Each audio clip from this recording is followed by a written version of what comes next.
что надо, поняла? Боже, как я хорошо, когда я не работаю. А мне это нравится. Я думала, может, мы нафиг ресницы не работать уже.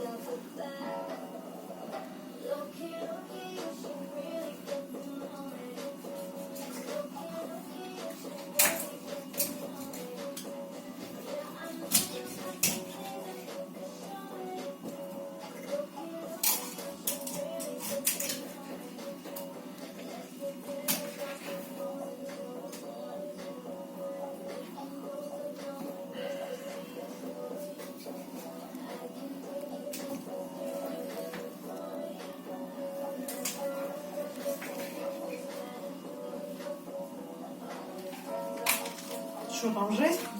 Угу.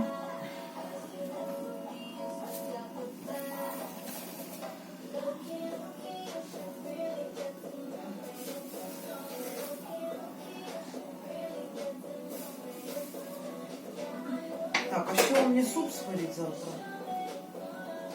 Ну, я думаю, суп.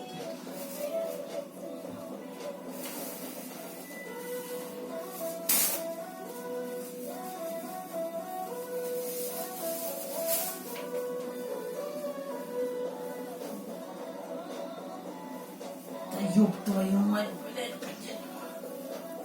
Ну я, кстати, тоже, глянь, какая у меня рука красная. Пушиха. Да не надо, нахуя ты их снимаешь, блядь? Для нас. Он же все время над нами ржет.